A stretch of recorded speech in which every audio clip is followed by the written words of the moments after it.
So welcome back to part 2 of the 1987 general build. We're going to make some modifications to the frames today, or to the frame today. You guys may not like this. So I got a little headache. The lights are bright, and that's why I'm wearing these sunglasses, just so my headache doesn't get worse. But here's some of the parts. This is the Bsd rims with the Odyssey. They're like Odyssey RL Edge tires. It's a copy, but they look really good. We got a Bsd free coaster hub right here. And if you guys can see this, the size of that axle. This is beefy, extra beef. And that's Dylan. Dylan's behind the camera right now. Say hi, Dylan. As always, back here. You guys see that thing? Look at that. It's almost as big as my index. That's my index finger. 9-tooth rear sprocket. That's definitely going to create some challenges. One of the things we're going to deal with is I got a 28-tooth front sprocket, 9-tooth rear. The rumor is that the 990 brakes will hit the chain because of the small sprockets, but we're going to figure that one out. Bsd Cranks, man, that's like, I don't know how he knew to send them nickel plated, but that's what I wanted. Those are the two-piece, right? Two-piece cranks. One-piece, yeah, two-piece. Two-piece cranks, laid back seat post. You've gotta have a laid back seat post. That's part of it. If you're running an Osborn Pro, the laid back seat post is just part of the look. Bsd Pedals, I got these on my S&M, I love them. These are Eris. Check these things out. Plastic pegs. Who would have thought, right? Plastic pegs. But these things will roll up. These are those sprocket and hub covers. I don't think Freestyle guys are in that. This is from Jeff DeVito. It is a Bully. Jeez. 28-tooth front sprocket, aluminum. That's from JD Cycle Supply. Brian Bennett sent us the stickers. We got every sticker you can imagine here for the bike. And Brian made those himself, right? Yeah, I guess. He said he gets them made. He makes them, so that could go in a million different directions. As far as I'm concerned, he's making them, so. Odyssey cables, Odyssey cables, Odyssey cables. We got the stem. Oh yeah, the ACS polished 55 stem. I'm going to start out with the rotor. I'm going to get a close up on that for them. Yeah. And the tread pattern on this tire. This is a cool looking tire. This is the Odyssey. Mm-hmm. This is a copy of the ACS RL Edge tire. But I think this one might hold a little more pressure. So. We got the other one here. There's the front. Are you gonna be adding these on today, or what's the deal? Okay, so what I'm doing today, you want to shoot that stuff and then? Yeah, you can talk while I'm showing them the different well, I have parts. to point to stuff. Oh, okay. All right, let's check it out. Okay, I'm gonna take that down. So this is our 87 frame. And I want to ride this bike, so I gotta keep my axles strong. I don't want it to bend, and I don't want to bend the frame. So right here is the meat that I'm going to take out of the rear dropout. Where the tape is. Right where the tape is. Okay. This is where I'm going to round it. Same on the other side. And I'm hoping, I mean that's only about 1/8 of an inch, but maybe, just maybe, it'll drop the rear end enough for that chain to clear. I doubt it, but why not dream? And then over here, on the forks, I am just gonna grind out a little bit right in this area, make it a nice smooth little thing. You won't even notice it, so that the peg won't hit there and the axle can go all the way up into the dropout, because the axle should be all the way up in there, especially when you're doing front hops and whatnot. So I'm gonna take just a little bit out of here to be able to get that peg in there, and that way I can run a big peg. I didn't want to run extra washers because I don't want more stress on that axle. I want it in close. This is the problem, man. These things right here, I want these things gone, but Isn't that how you attach the pegs? well, I'm going to run pegs down here. Oh, right. These are for if you want to run extra pegs, which I'm not going to do. So I would really just rather have a clean fork all the way down. But Eric didn't seem real thrilled about that. So I'm going to maybe clean these out. These are all going to be re-chromed and then nickel plated. The forks? Everything, forks, frame, then powder coated red. And then I'm thinking about putting some kind of a beveled head Allen bolt in here that I can nickel plate that'll at least cover the outside. I don't know, we'll see. Maybe 2 on each thing. Cool. I'm just show them the stickers real quick. So These are sweet. let me lay them out. Yeah. So this is the head tube sticker. This one goes somewhere else on the bike. Or maybe this is a head tube sticker. I don't know. We'll figure it out when we get there. This goes on the seat post. This goes on the bottom tube. So I'm going to keep it as, what do you call it, time period correct? As close as possible, but make it rideable. And try to bring it in a little bit to 2020. 2020? Yeah, we're still in 20. Time flies. So it'll be a little mix of old school and new school. Mainly old school though. Mainly old school, yeah. All right, you ready to head out to the garage? Y'all. All right, let's do it.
So we're gonna have to weld a new plate in here. As you can see, this one is coming out like this.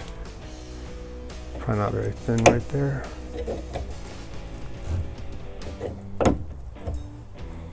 So this whole plate's going to come out. File that flat and then put a new plate inside there. Weld it back up and then chrome it and then get all these scratches out from the grinder. So what's the next step then? I got to grind more down here to take out the rest of this plate.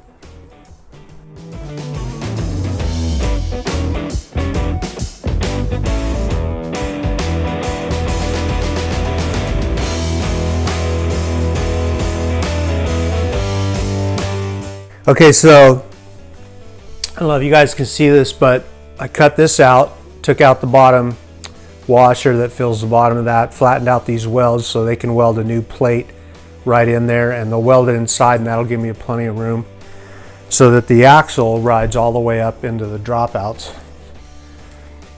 And that's kind of important.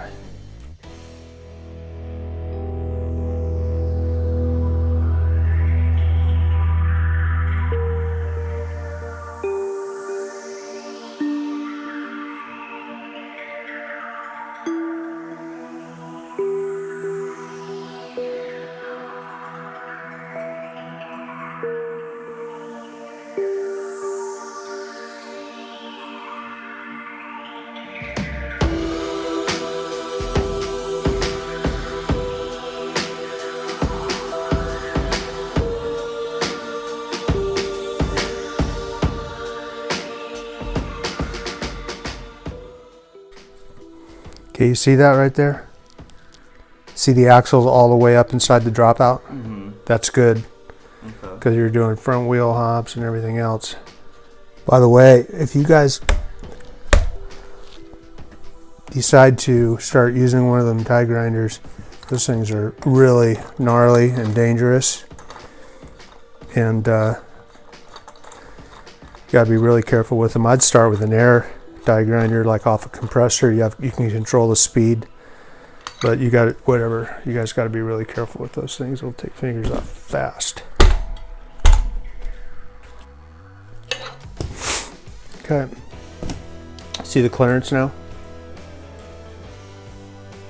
Yeah. And we're all the way up in the slot. It's all the way up inside the dropout. Right there. It's pretty close, but still really good. Once that's welded and filled in, we'll be in good shape. It'll look nice and pretty.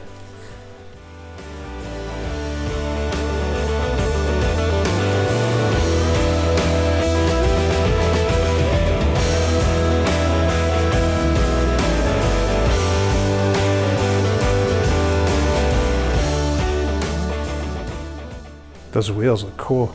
I like the shape of those rims. It's like old style. Yeah. Those things are heavy duty, and the tires look really good. God, it kind of looks good with a chrome frame, huh? Yeah, it does.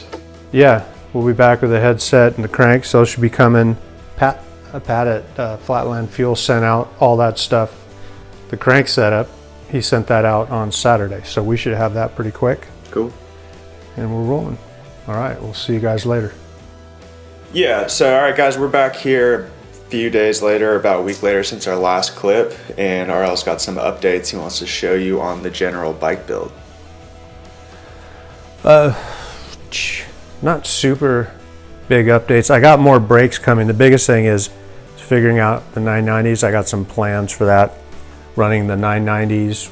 I don't know if I'm going to run a 990. It might be the Odyssey brake with a 9 rear and a 28 front. That's a big challenge, but Pat and I had some ideas I think will be cool to make that work. BDS cranks are on. These things are so sweet, man. Just love these things. I don't think the crank or that sprocket thing was on last time either. Yeah, this sprocket is new. That came from JD Cycle Supply. JD Cycle Supply. Good thing I got stickers up there. Yeah. Tires were on, right? Yes. Standard handlebars from Rick Molinturno, and unpainted, which I really like that because you can see the TIG welds, which are really nice. He does a nice job. He builds nice stuff. I think TIG welds are great. When you fill them up with paint, you can't see them. But these got a finish on them, like a gloss finish, so it doesn't rust, but you still see, look at the burn marks or how equal they are. It's nice, really nice. Then you got the headset on. We got the rotor on, it's on bearings. That bolt, ACS. yeah, ACS rotor, which I'm gonna give it a shot because I like the fact that it's single cable, and I wanna see how it works with this setup, because this is how it came. This came from JD Cycle Supply as well. Bsd Pedals, these weren't on here before, but they're loose right now, just got them sitting on there. Flatland Fuel sent us a bunch of the parts for all the brakes and everything. And they sent the 990s. Flatland Fuel is just good for information. Patrick Schoolin knows everything about what's going to work, how big are you, what level of rider you are. I highly recommend calling him if you have, like, you want to order a bike and you don't know what size. That's what I did. I called him and I'm totally happy. So. And what is this, the brake mount down here? Yeah, these poles, the problem is on this side, the brake pole and the top of the brake is going to hit the chain because it's only a 9-rear sprocket and a 28. So I got some plans that we're going to make this work. I hope it works. It's a matter of mixing some brake springs and the lock nut that goes on the top with the bolt that goes in the center. I'm going to do this exactly how I want to do it, because otherwise I'm building a bike that someone else wants, or how they want to build it, and I got to do it how I want it, because that's my vision. And I was talking to William Johnson about this, and he was like, screw it, man. He goes, if it ain't trick, it's not worth building. And I totally agree with that, man. I mean, I want to build something that you look at and go, how'd that work? How'd that happen, you know? And you know, that's kind of how things evolve. But I definitely want to, I hear what you guys are saying about history. The guy that said history shouldn't be changed, I agree with that. And I'm going to try to keep everything really close to exactly how it is, but still bringing it a little bit more up to date. And that's a challenge, but that's okay. I got time. I'm not worried about it. Yeah, I got it. Zabelski sent us this sign. Is from the original McDonald's, the very first McDonald's ever built, and when they tore it down, I guess there was a heavy tornado and this thing landed in Jeff's room. I don't know. Where was this? And so he said, hey man, I know you're into McDonald's. He sent that to me. Is that cool? He just gave it to me. But that's from the original McDonald's. That's why it says that. McDonald's should be sponsoring you pretty quickly. I know, right? I've seen at least like 5 people there. This is a picture of Bill Newman. Bill Newman, I remember at the contest, man, only a rider could appreciate his riding because he was so smooth and so precise and so accurate. It made it look easy. But riders knew how good he was, and he was really good. May still be really good. I love this picture of Todd Anderson. That's Dino. I'm not sure who else is up there, but that's Dino. I mean, look how they were obviously standing here when they shot it. Look how inverted that is.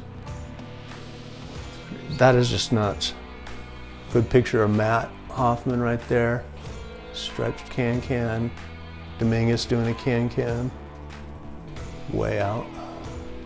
Josh White. Man, he wasn't around very long, but he was unbelievable. The best of the best. And Josh White, man, you guys should research that guy. He was unbelievable. Rode for GT. Really good rider. Got a Wink. This is Richie, Ronnie, me, and Fred Blood. This is my baby right here. This is Gwenny. She's gone now, but I have her ashes on my fireplace. And she went to work with me every day. Every day. She was smart too, extremely smart. This is her when she got into a gang she was rolling with in LA. This is a good buddy of mine. He passed away, Joe Riley. He used to paint Harleys, and he painted mine. And I did a little work for him back here on these things. So this is my hardtail. I had a soft tail later on. It's 92 inch, 10-to-1 compression. This is where I had it closed. I had a closed primary. It was open with a 3-inch belt and a dry clutch, which is really nice for hooking up. Spindle hub, like old style, a friend of mine made that, so there's no front brakes, no front fender. That was just an awesome bike, and that's the same bike but black. And then this is Chris Rayleigh's, Joe's brother's bike that I built for him. It eventually had like a tail dragger fender on it and a little bit different bars. That's Pete Augustin, Mike Buff and me, Chris Day, Pete Carney and me. I used to ride with those guys every day. Let's see what else up here. Right here, this is a good picture. That's me. This is JT Tolferson, if I said that right, a good friend of mine. This is Rob Ralph, another good friend of mine. Winkle, always good friend. Seppi, always a good friend. Todd, same thing. These guys were all, we were all just hanging out, watching something. And this is a really good group of guys, really good group of guys. You got you and Scott Breithaupt? Me and Scott Breithaupt. And that photo shoot, man, they were like, okay, go ahead. We're coming down this hill into this like deep thing of water into this berm. And Scott took off like a shot. I had to pedal as hard as I could to stay up with him. I thought we were going to be a little bit paced, you know, but he was like just balls out and going for it. So that's how it went. So I think I told you about, I got these plastic pegs from flatlandfuel.com because we were tearing up the floor in my carpet cleaning room. Oh, yeah. There's holes all over that thing now from my pegs, the bike slamming into the ground. So Patrick goes, well, hey, try these, they're plastic. But then the General came and they fit on there. And I was like, well, we're gonna just put them on the General because they're brand new. And so we're still putting holes in our floor. But anyways, that's, oh yeah, one more thing. So this is a Bsd free coaster. If you guys are riding and you're still using a freewheel, you're still riding a freewheel and you're doing freestyle, the best thing I could recommend for you guys is to get a free coaster hub. You roll backwards and your pedals stay. They don't move. I mean, if you catch them, they move sometimes. You can adjust the slack. But man, I don't think I could ride with a freewheel anymore, and I used to ride with one all the time. But with a freewheel, your cranks are always going backwards. And then they whip backwards and they slam your shins. That always feels nice. And these will go backwards, but it's a little more restrictive, so it doesn't fly back and hit you in the shins. But this is a Bsd free coaster. And I haven't got to ride this yet, but from what I've heard, they're really good hubs. So I would check into one of those. That's probably about it. Laid back seat post, which came kind of original. All right, we'll see you guys next time then. All right, guys, take it easy.